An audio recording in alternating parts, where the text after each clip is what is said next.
Поразговараме за актуелната ситуација на Блискиот Исток со нашиот аналитичар. Господине Кочан, добар ден и добре дојдовте. Председателот Реджеп Тајип Ердоган повторно ја изнесе идејата за создавање на заштитна зона за бегалците на северот од Сирија, а тоа го повтори и во своето обраќање одговорницата на Обединетите нации. Од друга страна пак турската војска речиси месец дена спроведува воена операција за чистење на северниот дел на сириската граница од силите на Исламска држава. Среде чудните недоразбирања помеѓу Русија и Соединетите Американски држави околу бомбардирањата, обвинувајќи се едни со други околу нападот на конвојот на хуманитарна помош, од Анкара денеска стигна и нова бомбастична вест, а тоа е дека вооружените сили на Турција се подготвуваат во рамките на втората фаза штитот на Еуфрат за офанзивно навлегување на југ, на овој пат со копнена пешадиска офанзива, за која турците пак одамна тврдат дека е единствената сила која би можела да ја порази Исламска држава без оглед на воздушните удари. За што всушност станува збори и какви се целите на една ваква воена операција? Нема никакво сомнение дека Турција по едно краткотрајно затишје повторно станува топ тема. Како што знаете, турската војска веќе 28 ден ја спроведува операцијата Штитот на Еуфрат. Ослободила еден тесен појас долж својата и сириската граница, но изгледа дека тоа не е доволно за безбедност на турската граница.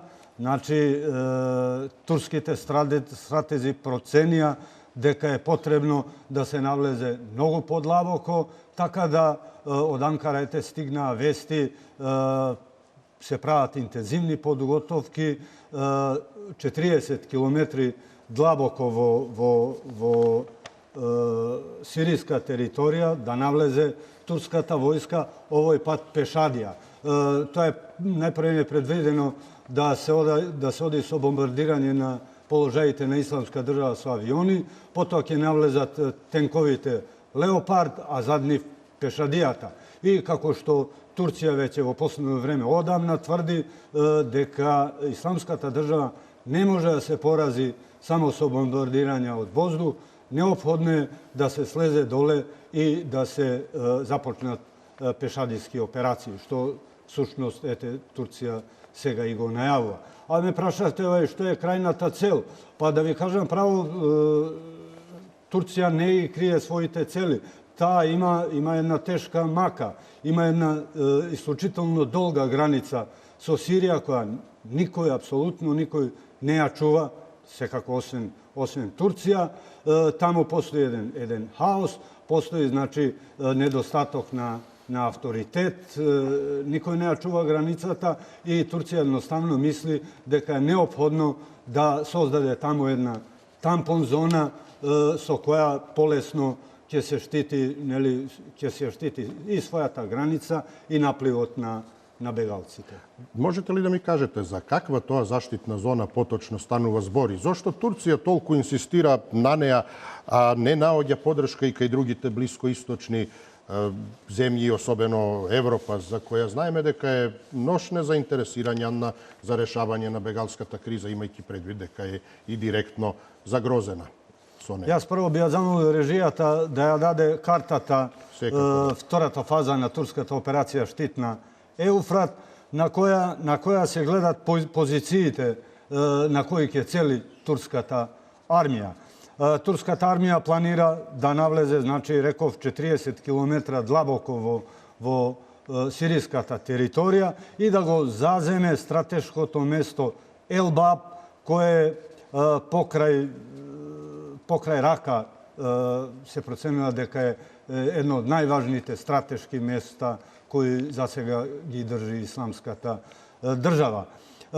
Сега би ја замолил режијата да ја даде и втората карта на која се гледа планираната заштитна зона за бегалците.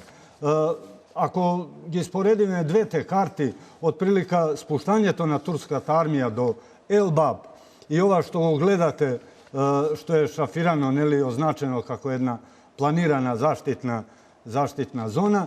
To otprilika je ta ideja što poveće od godina dena zagovara Recep Tayyip Erdogan. Znači, dolž granicata so Turcija, na sirijska teritorija, da se sozade jedna zaštitena zona, kada jednostavno tamo bi se izgradile celi gradovi, gradčinja, cela infrastruktura, kada što bi možele da bidat zgriženi može bi 2 i 3 miliona begalci i način so koji bi se preveniral ovoj begalski bran kon Evropa i kon drugi te zemlje. Da li to znači дека судирите во Сирија и понатаму ќе ескалираат, односно дека постои голема дисхармонија помеѓу големите сили во Сирија кои не можат да ги усогласат своите интереси? Каква е улогата и на Турција во целата оваа приказна? Улогата на Турција не е никаква тајна. Таа освен што има голема мака со бегалците, таа има 3 милиони бегалци на своја територија и не сака дополнителни проблеми. Освен тоа, реков, границата со Сирија е несигурна. Никој за таа граница за сега не сака да се грижи.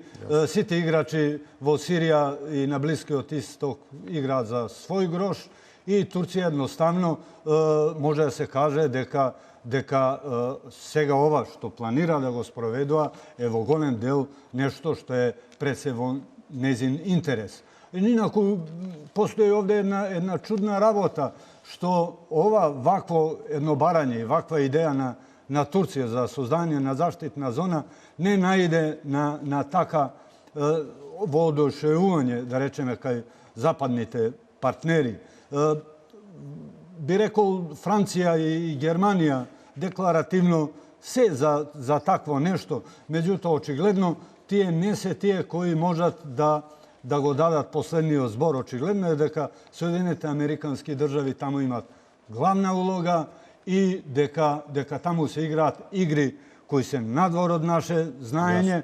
Ние можеме само да ги проценуваме. Сите играат за своји интереси и најмалку, ми се чини дека тука најмалку се мисли на бегалците.